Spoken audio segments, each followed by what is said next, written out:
Camat. Oh.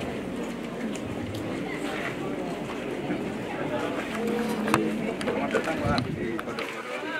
Mohon maaf kalau di jalan. Ibu.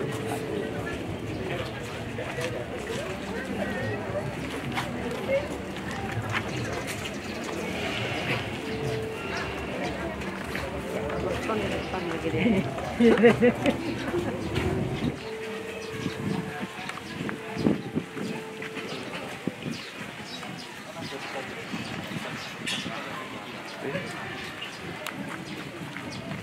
Yang gue sorot pejabat orang. Hah? Yang gue sorot pejabat orang. Iya, makanya pejabat sendiri Depan dong. Pak. Depan lah saya. Lah. Mana sih orang? Lah ini jagoannya. Pak. Itu kan cuma camat. Enggak harusnya. Kita tamu di sini. Tamu. Tuh.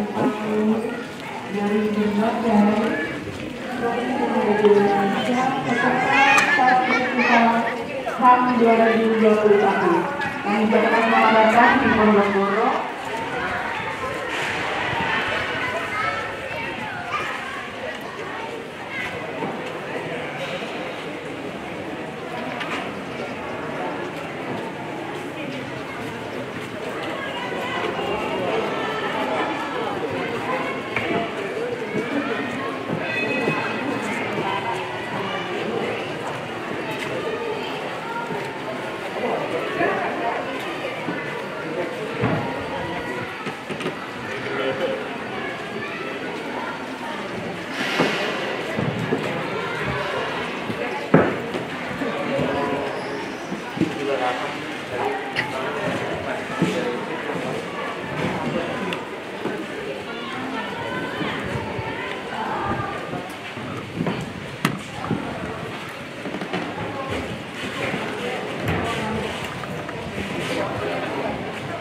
Kami ucapkan selamat datang kepada teman-teman dari staf Komnas HAM Republik Indonesia, teman-teman dari KSP, teman-teman dari INFIT, dan seluruh peserta Festival HAM tahun 2021. Kami persilahkan masuk ke dalam ruangan dan kami persilahkan untuk duduk menempati ruang disediakan.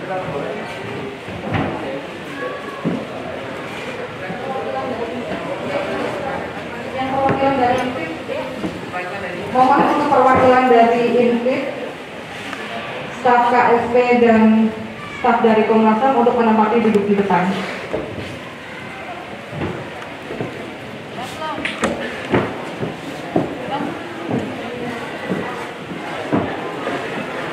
Pak. Pak Anca belum ada, Bapak jagoan. Pak. Pak Islam nggak ikut, berarti Bapak jagoan. Iya lah ya, Bos, sudah pede gimana Pak. Jenderal bintang 1 Pak.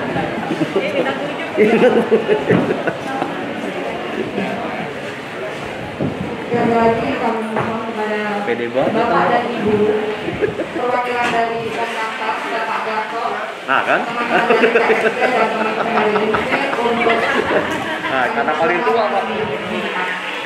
Gitu akan Pak. Iya.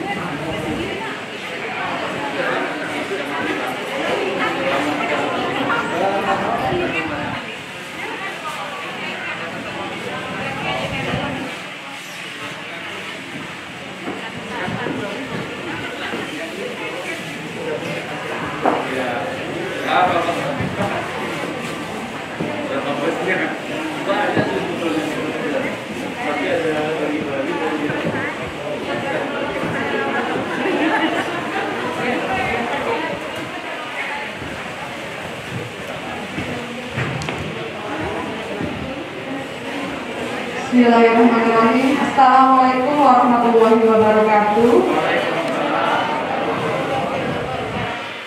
yang saya hormati perwakilan dari Komnas HAM yang dalam hal ini diwakili oleh Pak Gatot. Selamat datang di Pondok Boro, Pak Gatot. Yang saya hormati pula teman-teman dari INVIT, teman-teman dari kantor staf presiden dan semua peserta Festival HAM tahun 2021 yang sudah berkenan hadir untuk mengunjungi Pondok Boro. Saya ucapkan selamat datang dan selamat berkunjung ke Pondok Boro. Pak Camat yang saya hormati dan Bapak Lurah Trimulyo yang juga merupakan yang bertanggung jawab di Kelurahan Trimulyo dan di Pondok Boro ini, saya juga ucapkan selamat datang.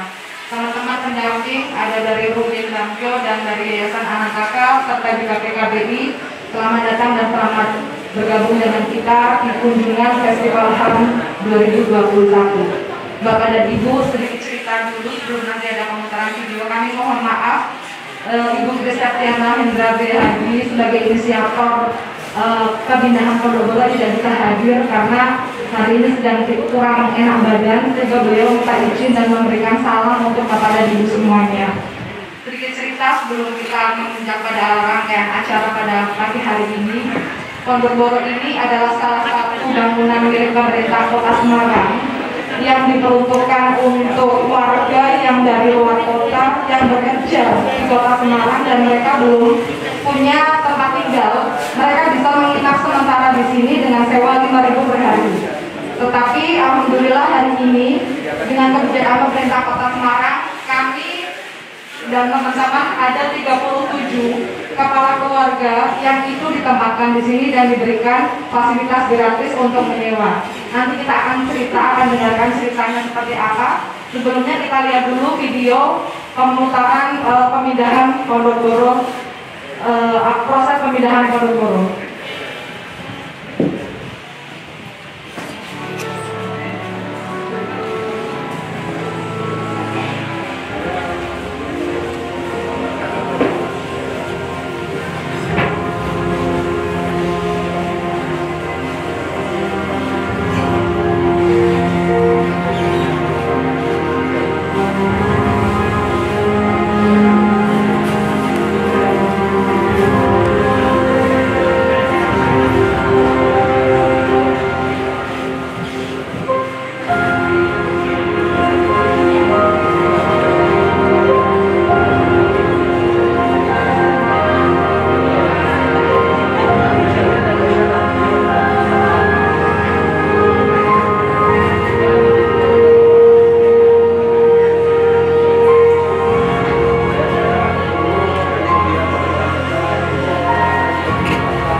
Ya, Bapak dan Ibu, jelas cerita tentang pemindahan Pondok Boro. Kalau tadi lihat di videonya, awalnya mereka berada di sekitar pasar Kanjuran. Pasar itu sebelah pasar Johar. Tadi nama pasar Johar di Bapak dan Ibu, salah satu pasar yang terbesar di Kota Semarang.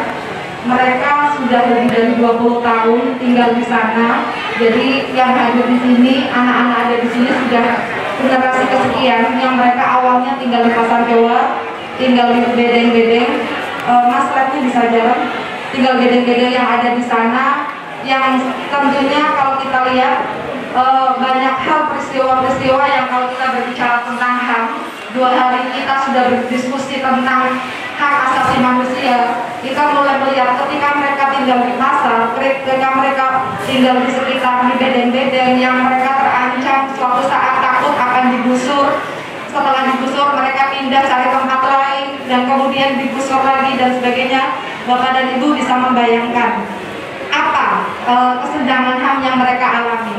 Yang pertama, mulai dari rumah yang tidak layak huni, rumah yang tidak ada sekat, yang bisa jadi rumah itu juga tidak memiliki atap, sehingga hak untuk rasa nyaman setiap hari, hak untuk misalnya dia tidur dengan nyenyak aja mereka tidak punya. Yang kemudian kedua, kaitannya dengan hak atas kesehatan, tempat tinggal yang layak. Next Mas, slide-nya kita mungkin bisa lihat, langsung ke foto aja Mas.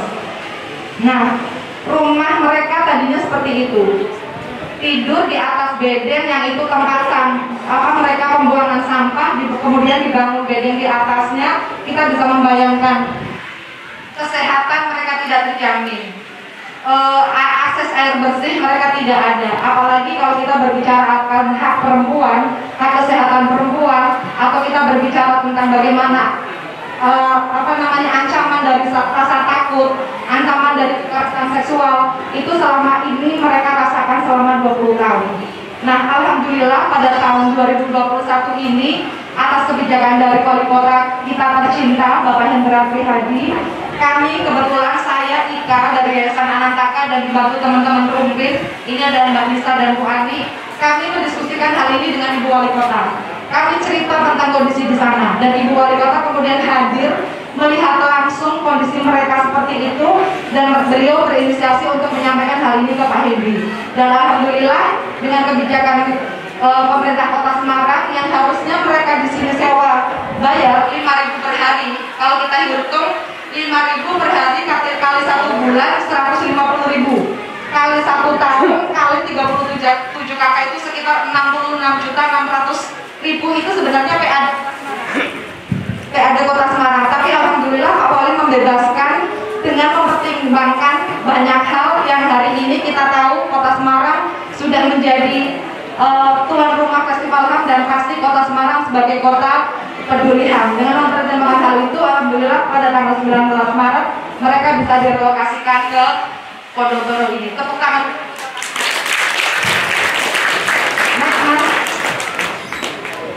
Ini yang kami rangkum. Next, kami mencoba melihat isu HAM apa sih yang sebenarnya selama ini mereka tidak dapatkan. Banyak sekali mereka yang itu tidak punya identitas, yang selama ini ketika mereka kemudian mengakses jaminan layanan jaminan sosial itu mereka tidak bisa mendapatkannya. Bahkan kemarin pada saat pandemi banyak sekali warga yang dapat bantuan dari pemerintah, mereka dapat sembako, mereka dapat bantuan gratis dari pemerintah, mereka semuanya tidak pernah mendapatkan karena mereka tidak tercatat sebagai warga Kota Semarang. Yang kemudian kedua, kaitannya dengan kesehatan. Kota Semarang sudah punya universal health coverage, artinya jaminan kesehatan untuk semua warga Kota Semarang itu dijamin gratis BPJS kelas 3. Tapi mereka tidak bisa mendapatkan karena syarat untuk mendapatkan BPJS mereka harus punya hak identitas. Tapi identitas mereka pun banyak yang mereka dari luar kota dan sebagian juga mereka tidak memiliki identitas, sehingga kesenjangan HAM inilah yang selama ini mereka rasakan. Tapi alhamdulillah pada saat hari ini mereka sudah dipindahkan di sini, ada 37 kepala keluarga atau 80 warga dewasa dan 70 anak-anak, semuanya terlayani dengan baik. Yang pertama, anak-anak bisa mendapatkan pendidikan gratis di sekolah negeri dengan kebijakan afirmasi dari Dinas Pendidikan. Karena kalau kita berbicara kesenjangan yang pertama kaitannya dengan kebijakan pendidikan, adanya zonasi itu akan mustahil mereka bisa mendapatkan sekolah negeri yang gratis. Tapi alhamdulillah dengan ada rekomendasi dari Dinas Sosial, kemudian Dinas Pendidikan bisa memberikan kebijakan untuk menempatkan mereka di sekolah negeri. Mereka juga mendapatkan hak atas kesehatan yang hari ini sedang diupayakan mereka bisa mendapatkan UHC. Yang paling penting adalah hari ini mereka bisa tinggal di tempat yang layak, di bangunan yang utuh, ada jendelanya, ada kamarnya, yang itu tadinya selama 20 tahun mereka tidak merasakan hal itu. Setiap malam hari ini mereka bisa tidur nyenyak, anak-anak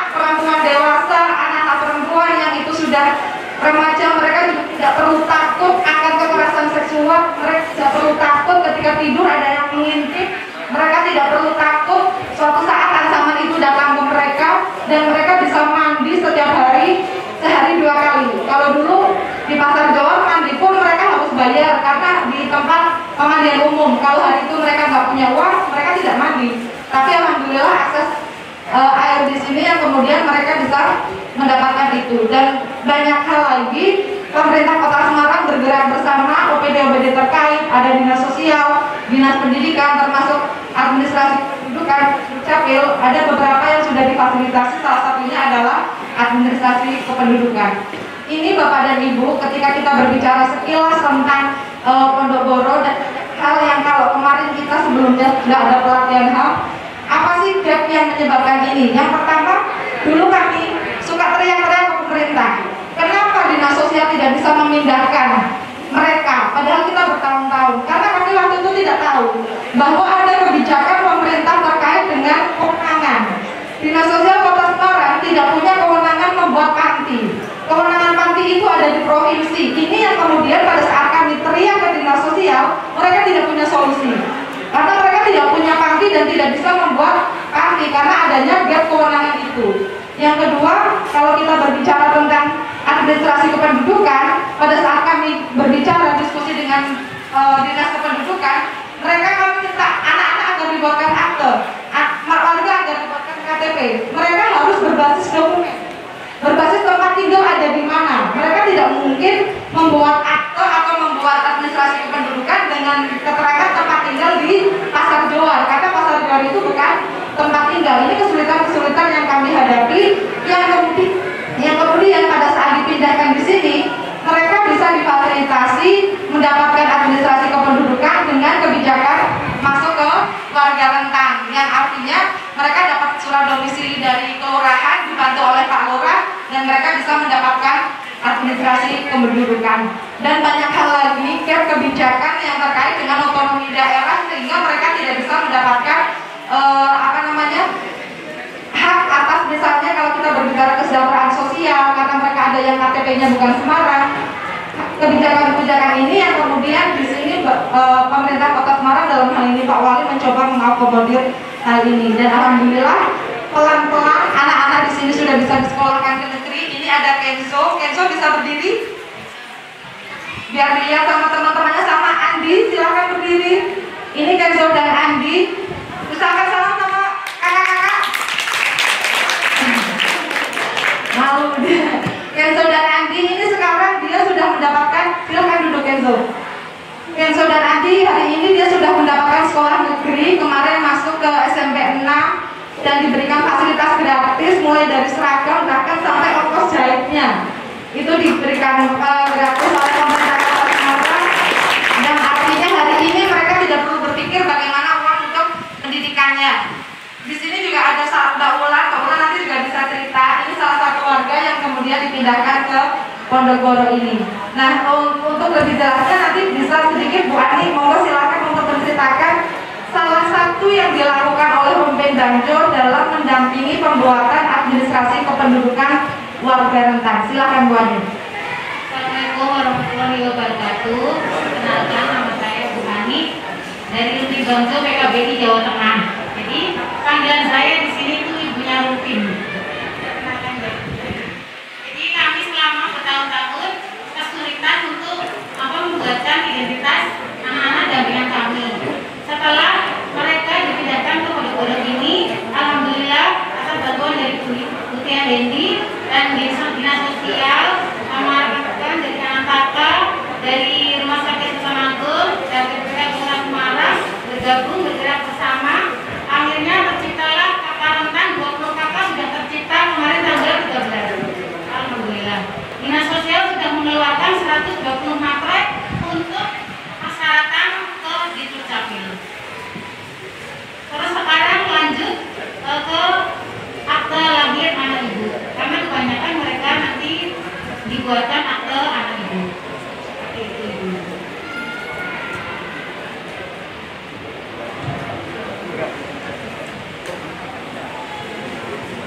Ya, terima kasih Bu Ani. Bapak dan Ibu, di sini salah satu persoalannya adalah karena banyak dari mereka yang tidak dalam pernikahan yang sah, yang kemudian memang kita Dari dulu mereka juga akan kebingungan untuk mendapatkan akta kelahiran yang akhirnya kita harus fasilitasi, salah satunya adalah dengan akta kelahiran anak ibu. Selain itu di sini selain dari kantor sendiri, hal lain yang menjadi poin adalah bagaimana bergerak bersama. Jadi ada kami dari LSM Yayasan Anantaka, ada Rumin Bangjo yang melakukan pendampingan. Teman-teman dari Rumin Bangjo juga aktif melakukan pendampingan untuk kelompok anak yang ada di sini. Di sana di depan ada kegiatan anak-anak, itu juga dari Rumin Bangjo. Selain itu ada CSR juga yang masuk ke sini. Ada dari Yayasan Sultan Agung, mereka bikin program peduli Pondokoro yang mereka mengajarkan oleh PHDS, jadi bersih diri dan bersih lingkungan. Bersih diri kenapa penting? Karena tadi kebiasaan mereka yang tadinya tidak pernah mandi atau jarang mandi, kemudian di sini sudah difasilitasi dengan air bersih, maka penting untuk pembiasaan mereka menjaga diri, mandi setiap hari dan menjaga lingkungan. Kami mulai dari membuang sampah aja kita mengajarkan ke mereka, termasuk salah satunya juga bagaimana pola pengasuhan anak-anak agar mereka tidak mendapatkan kekerasan. Mbak Nisa ini juga salah satu pendamping Rumpin yang didampingi untuk kegiatan kelompok anak. Mungkin Mbak Nisa bisa menceritakan sedikit tentang kegiatan pendampingan kelompok anak. Assalamualaikum warahmatullahi wabarakatuh. Selamat pagi ibu-ibu, bapak-bapak. Terima kasih sebelumnya. Perkenalkan saya Anissa. Di sini saya sebagai koordinator Rumah Pintar Bangjo, atau biasanya itu kita ada pendampingan belajar. Jadi mungkin dia nggak tahu Rumpin. Jadi Rumpin itu sebuah program dari PKBI daerah Jawa berfokus pada pemenuhan anak, terutama anak rentan, pendidikan dan kesehatan. Jadi untuk kelompok belajarnya sendiri itu biasanya itu ada dua. Pertama pendidikan alternatif dan juga pendidikan formal. Untuk pendidikan alternatifnya itu sebelum dipindahkan relokasi di Pondokoro, kita biasanya belajar di Pasar Kanjengan setiap hari Senin dan Kamis.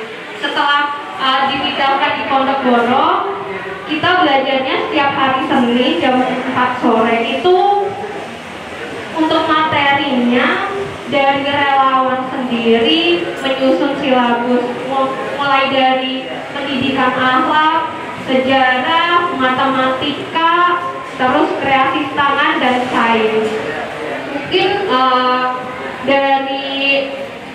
mungkin tadi udah dilihat, kalau misalkan penasaran, itu mungkin kegiatan kita ada di sebelah tangga, itu anak-anak sedang belajar ya Bapak Ibu. Selain dari kelompok belajar atau pendidikan alternatif, kita juga pendampingan pendidikan secara formal, seperti dibantu kemarin memasukkan anak ke sekolah, dibantu oleh Pemkot. Kita mendampingi anak untuk menjadikan seragam. Terus ketika ada anak yang dapat beasiswa kemiskinan, kita juga pendampingan untuk membuatkan rekening. Mungkin itu aja dari saya, kurang lebihnya mohon maaf. Wassalamualaikum warahmatullahi wabarakatuh. Waalaikumsalam warahmatullahi wabarakatuh. Bapak dan Ibu, kenapa penting untuk pendampingan belajar yang ada di sini? Karena yang pertama adalah kesadaran akan pendidikan dari warga yang ada di sini. Dan yang kedua adalah pendampingan belajar. Kita tahu di masa pandemi kemarin tiba-tiba anak harus belajar di rumah, dan ini adalah hambatan yang luar biasa untuk mereka. Karena rata-rata warga di sini, mereka yang sudah jadi ibu-ibu itu hanya ada 2 yang mereka lulus SMA, dan hanya ada 3 yang lulus SMP, yang lain drop out sekolah SD. Kita bisa bayangkan, kita sendiri pada saat mendampingi anak-anak di masa pandemi, menerjemahkan tugas dari sekolah aja itu sudah menjadi sesuatu hal yang sulit, apalagi mengerjakan tugas. Nah, kami bekerja sama dengan Rumpin Bangjo, Yayasan Anantaka memang concern pada isu pendidikan. Kami lebih banyak membantu untuk bagaimana mendapatkan biaya pendidikan di luar SPP. SPP sudah gratis, tapi kalau kita berbicara biaya, ketika transport, paling tidak mereka harus membayar.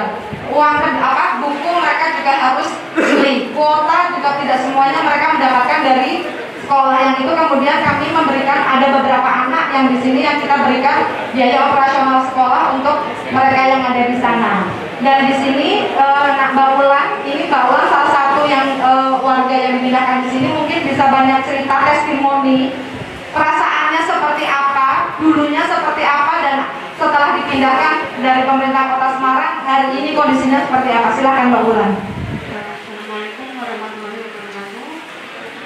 Selamat datang buat para peserta AHAM. Di sini saya mewakili dari warga Ponorogo.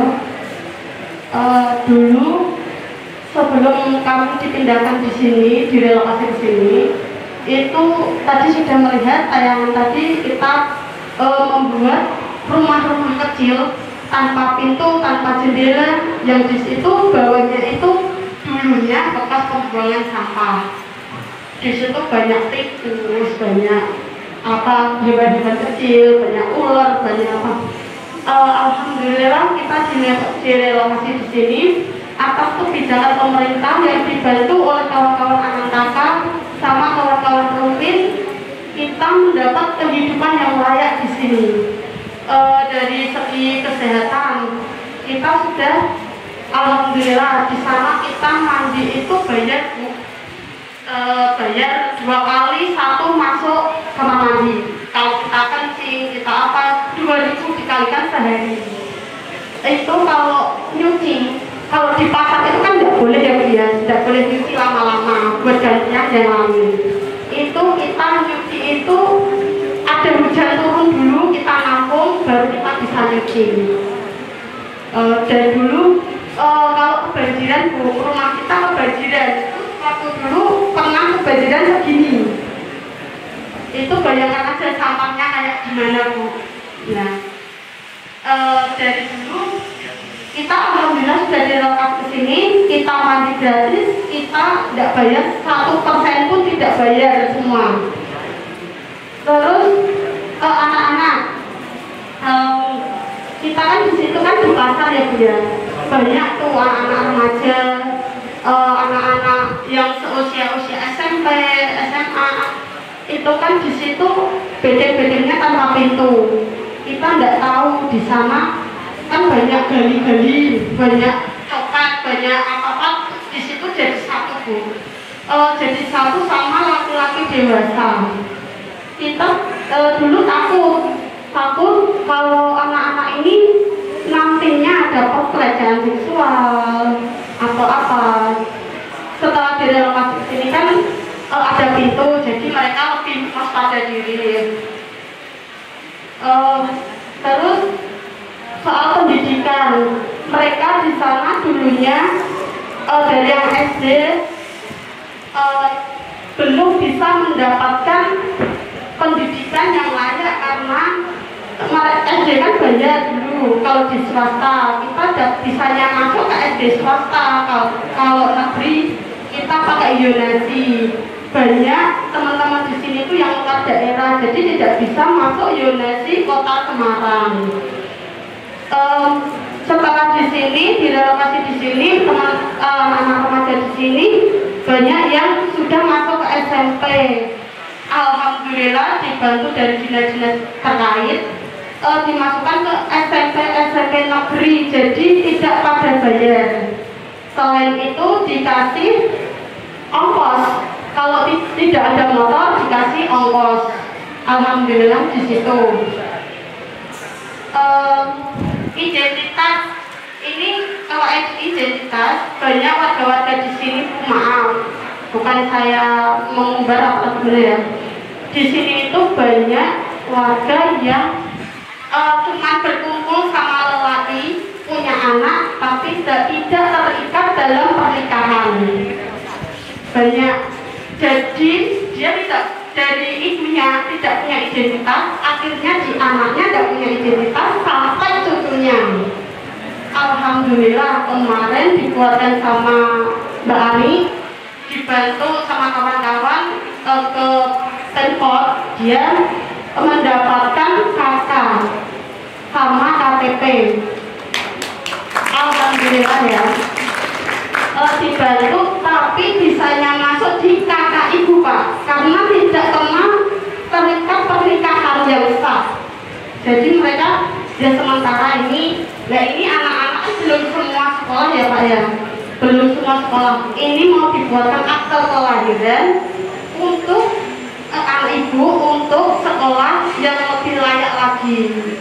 Jadi beberapa anak di sini memang banyak yang belum sekolah Pak, maaf, karena mereka identitas itu belum keluar. Nah ini proses pembuatan akte biar dapat masuk SD negeri atau SMP negeri. Terima kasih. Ini mau ditambah lagi sama kami. Jadi nanti selanjutnya dari dinas sosial ada program nikah gratis di sini, nikah massal. Jadi nanti dinikahkan semua. Jadi kita nggak merasa besar. Ya.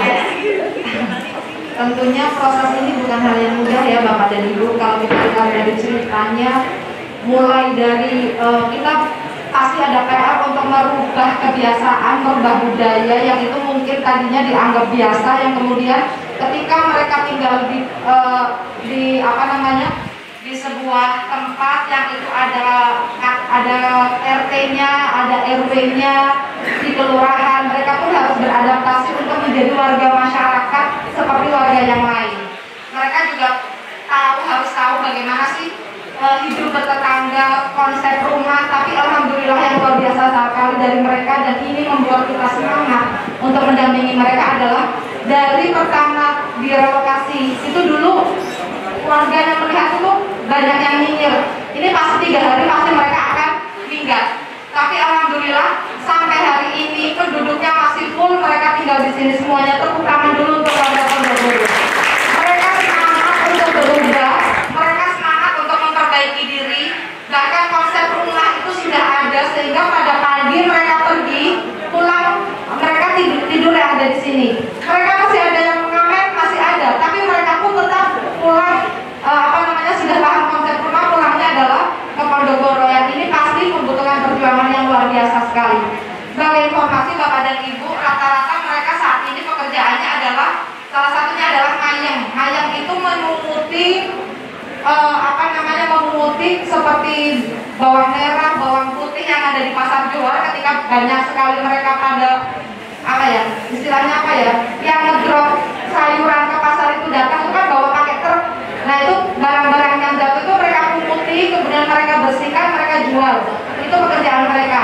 Yang lain adalah mereka mengupas bawang.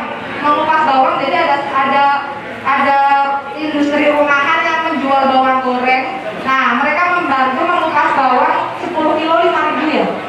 10 kilo membantu 5.000, dan sehari maksimal itu bisa mengupas 20 kilo tuh tangannya udah kemeng Bu. Dan mereka selalu hari ini makan apa, ya hari ini, besok mereka tidak tahu mereka mau seperti apa. Ini yang kemudian menjadi tantangan pada saat, karena mereka bekerjanya adalah pekerja harian. Sehingga kalau kemarin pada saat pandemi dan kemudian di blok PPKM gak ada aktivitas sama sekali, mereka yang benar-benar tidak bisa makan, ya tidak bisa makan. Kalau kita bilang saya lagi nggak punya uang, mungkin di kantong masih ada 10.000, masih ada 25.000. Tapi kalau mereka bilang kami nggak punya uang, itu benar-benar rupiah. Dan tidak jarang mereka hanya makan, yang penting ada pemberian sembako, mereka hanya masak nasi, lauk itu nggak penting buat mereka. Dan kita bisa bayangkan tidak ada gizi seimbang. Jangan membayangkan ada makanan dengan gizi seimbang. Tapi mereka bisa makan sehari 3 kali, itu sudah luar biasa sekali untuk mereka. Nah ini yang banyak sekali hari ini, mudah-mudahan dengan mereka mendapatkan administrasi kependudukan sebagai warga Kota Semarang, mereka tercatat di data di dinas sosial, mereka juga bisa mendapatkan hak atas kesejahteraan sosial yang ini mudah-mudahan bisa memperbaiki situasi mereka yang selama ini mereka rasakan. Bapak dan Ibu, ini sekelumit cerita, mungkin saya tidak bisa cerita panjang lagi. Kemarin juga Bu Menteri Pemberdayaan Perempuan Perlindungan Anak sudah hadir di sini. Mereka juga luar biasa sekali mengapresiasi pemerintah Kota Semarang, dan saya bangga. Saya dari LSM Bu, kalau dulu LSM bertentangan dengan pemerintah, hari ini kami bekerja bersama. Karena pemerintah Kota Semarang luar biasa sekali. Mereka mau mendengarkan, mereka mau mengerti persoalan yang ada di lapangan, dan mereka memfasilitasi dan bagaimana membuat kebijakan yang itu terobosan yang bisa jadi di kabupaten kota lain tidak mungkin. Dinas Sosial Kota Semarang kalau ada yang sakit, mereka tidak punya identitas, mereka hanya mengeluarkan surat rekomendasi, maka dia bisa mendapatkan kesehatan gratis di rumah sakit RSUD, rumah sakit negeri yang ada di Kota Semarang. Kabupaten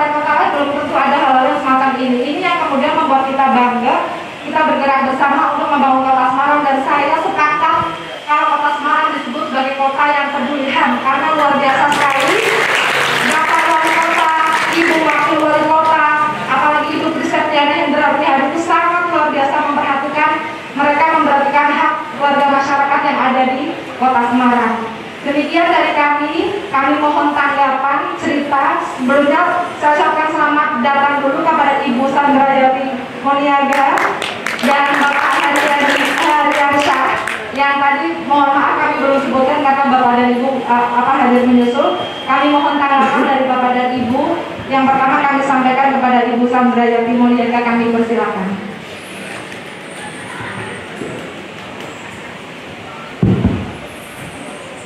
Baik, selamat pagi Bapak Ibu rekan-rekan yang saya hormati, Pak Hariansyah, Komisioner Penegakan, Koordinator Disiplin Penegakan, Pak Camat, Pak Ali Bakar ya, Pak Gatot, dan Pak Joko, Bapak Ibu rekan-rekan yang Bu Latifah juga, mohon maaf saya tidak menyebutkan satu persatu. Assalamualaikum warahmatullahi wabarakatuh. Salam sejahtera, Om Swastiastu, Namo Buddhaya, salam kebajikan, Shalom, salam sehat. Bapak Ibu rekan-rekan yang saya hormati, pertama kami berdua mohon maaf atas keterlambatan kami hadir di sini. Ada sedikit miskomunikasi, kami jalan kemana terpisah dari rombongan. Jadi tadi